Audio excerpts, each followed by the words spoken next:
Welcome.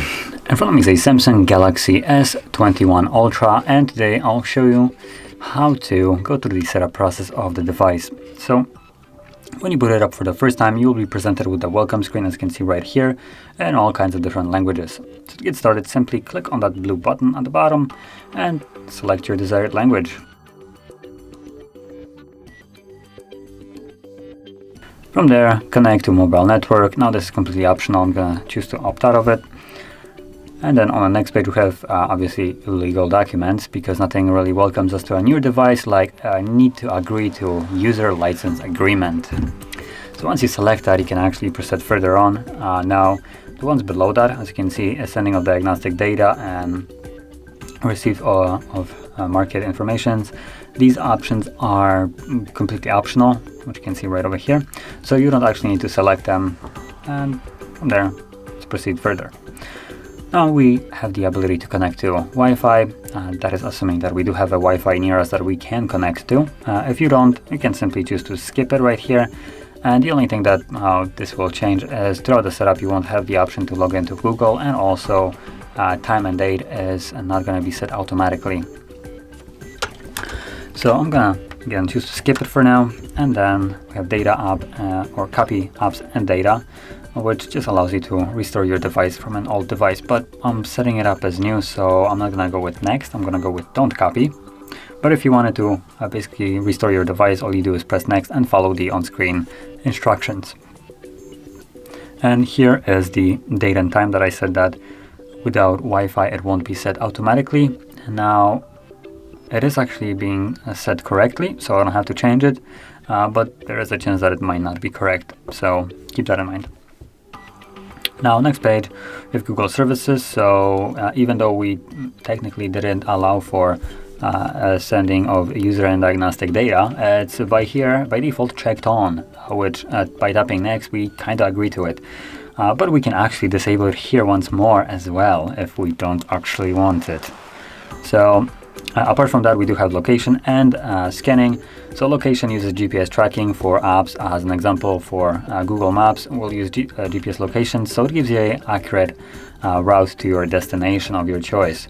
But it also is used by apps that have literally zero business into it, like Xiaomi smart home apps, which even though they need Bluetooth to connect to each other, they require location to function for unknown reason. But we can disable it from here, and once we actually encounter the app that is so annoyingly persistent on requesting your location that it won't function, you can decide if you want to grant it or if you just want to throw it out. Now also below that we have allow scanning, which scans or allows the device to scan for Wi-Fi and Bluetooth devices around it. So yeah. Now let's tap on at the bottom accept, and we have the option to protect our device. So we have a couple different ways. We have face recognition, fingerprint, PIN pattern, and password. Now for me personally, I won't be able to set up a fingerprint, and that's because I have basically a double layer of protecting glass on this, so the device doesn't get scratched, and that basically renders the fingerprint sensor unusable. But that is not because of the phone, that is strictly the glass fault. So I could set up face recognition. Now if you want to set up either one of those, you are still required to set up a PIN pattern or password. You cannot have fingerprint face recognition alone without any of the options here below. So I'm gonna go with a pattern here. Let's draw the pattern. So we try redraw the pattern. There we go. Continue, and now redraw it, confirm it, and that will set it up.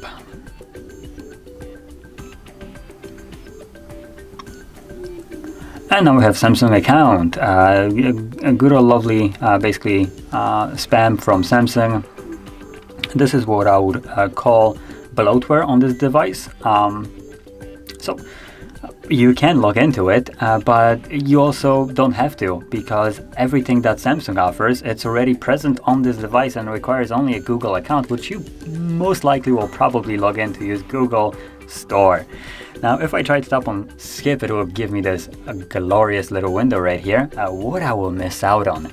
So what I'm missing out on here, apparently, is Samsung Cloud, because, you know, Google doesn't actually have its own cloud backup storage, sarcastically speaking.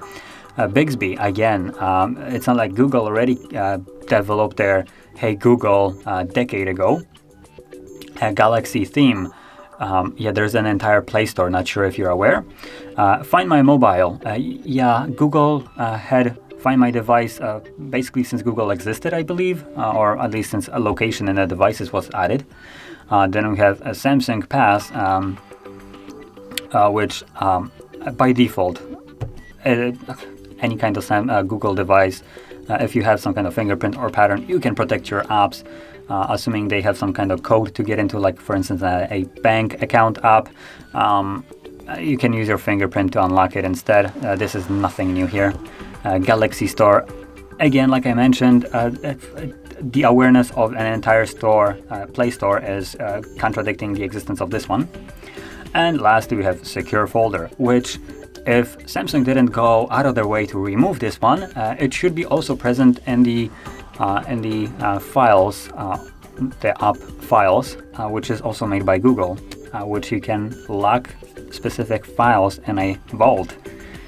But it could, maybe it's not here, maybe Google, or not Google, but Samsung went out of their way to remove it, so this one would be the only thing you cannot substitute with Google, but that is only because they would probably go out of their way to make it so. Now, like I said, we don't actually need any of this because it's all bloatware, and we can just simply skip it. Now, once you do, we can actually finish up the setup of our device by tapping Finish and having access to the actual Android instead of a Samsung operating system. Now, this is kind of speaking sarcastic. There is no Samsung operating system, but basically with the amount of bloatware that they added on here, it kind of feels like they're trying to make their own. But anyway, basically once you finish your setup, you are free to use your device as however you like. So if you found this video helpful, don't forget to like, subscribe, and thanks for watching.